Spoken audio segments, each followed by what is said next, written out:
அன்பானவர்களே, வேதம் சொல்கிறது பூரண அன்பு பயத்தை புறம்பே தள்ளும். இன்னைக்கு ஆண்டவர் நம் மீது வைத்திருக்கிற அன்பு பூரண அன்பு, அது பயத்தை புறமே தள்ளிடுச்சு. ஒரு காலத்தில் யோசிச்சு பாருங்க, பழைய ஏற்பாடு காலத்தில் ஆண்டவரை யாரும் நெருங்க முடியாது, அவ்வளோ தேவன் என்றால் அவ்வளோ ஒரு பயம் இருந்தது. ஆசாரிய ஊழியம் செய்கிறவர்கள் பாவம் செஞ்சுட்டு ஆல்டருக்குள்ளே போனால் அங்கேயே அடித்து அவங்க இறந்து போயிடுவாங்க. பயமாக இருக்கும். மோசை மட்டும்தான் ஆண்டவர் மலைக்கு மேலே ஏறி வர சொல்லார், வேறு யாராவது மலை பக்கத்தில் வந்தாலும் அவ்வளோதான், பயங்கரமாக இருந்தது. ஆனால் இந்த காலத்தில் கிருபையின் காலம், ஆண்டவர் அளவு கடந்த அன்பை உங்கள் மேலே வச்சிருக்கிறார். ஒரு பூரண அன்பை தேவன் உங்கள் மேலே வச்சிருக்கிறார்.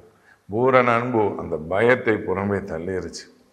அன்றைக்கு இருந்த பிரிவினை எல்லாம் மாறிடுச்சு. இன்றைக்கி ஆண்டவர் எவ்வளோ அன்புள்ளவராய் நம்ம நெருங்கி பார்க்குறோம். ஒரு காலத்தில் இப்போல்லாம் நிறைய பேர் ரொம்ப கேஷுவலான நம்ம ஜெபிக்க ஆரம்பிச்சிட்டோம். நடந்துட்டு ஜெபிக்கிறோம், உட்காந்துட்டு ஜெபிக்கிறோம், நிறைய பேர் படுத்துட்டு ஜெபிக்கிறோம்.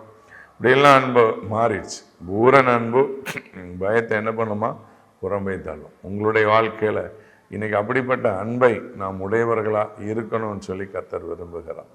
இன்றைக்கி ஆண்டவர் அதை எதிர்பார்க்கிறார். பார்த்தீங்க அப்படின்னா வேதம் அப்படி தான் சொல்லுகிறார். சரியா?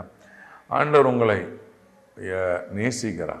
யார் நம்மளை முந்தி அன்பு கூர்ந்தார்னா பைபிள் சொல்லுது பாருங்க, அவர் முந்தி நம்மிடத்தில் அன்பு கூர்ந்தபடியால் நாமும் அவரிடத்தில் அன்பு கூறுகிறோம். முந்தி அன்பு கூர்ந்தது யார்? யார் உங்களை அதிகமாக நேசிச்சது? யார் ஃபஸ்ட்டு நேசித்தது அப்படின்னு பார்த்தா கர்த்தர் தான். அவர் தான் முந்தி நேசிச்சிருக்கிறார். அதனால் இன்றைக்கி ஆண்டவர் உங்களை நேசிக்கிறார். ஆண்டவர் உங்கள் வாழ்க்கையை ஆசீர்வதிக்க விரும்புகிறார். அதனால் வேதம் சொல்கிறது பூரண அன்பு என்ன பண்ணுமா, பயத்தை புறம்பே தள்ளும். உங்கள் மேலே பூரண அன்பை தெய்வம் வைத்திருக்கிறார். உங்களுக்கான ஜெபிக்கிறேன். தகப்பனே, இந்த செய்தியை கேட்கிற பிள்ளைகளுடைய வாழ்க்கையில் ஆசீர்வாதத்தை கட்டளையிடுவீராக, வல்லமையை கட்டளையிடுவீராக, இரக்கத்தை கிருபையை கட்டளையிடுவீராக. தேவன் பெரிய காரியங்களை செய்ய தகப்பனே. இவர்கள் வாழ்க்கையில் பூரண அன்பு வெளிப்படுத்துங்க ஆண்டவர். உங்களை கிட்டி சேர்க்கிறதுக்கு எங்களுக்கு ஒரு காலத்தில் ஆண்டவரை நாங்கள் வேண்டாதவர்களாக இருந்தோம், அருவருக்கப்பட்டவர்கள், அசுத்தமுள்ளவர்களாக இருந்தோம். இன்றைக்கு எங்களை சேர்த்து கொண்டீரே, எங்களை அணைத்து கொண்டீரே, எங்களை முத்தமிட்டீரே.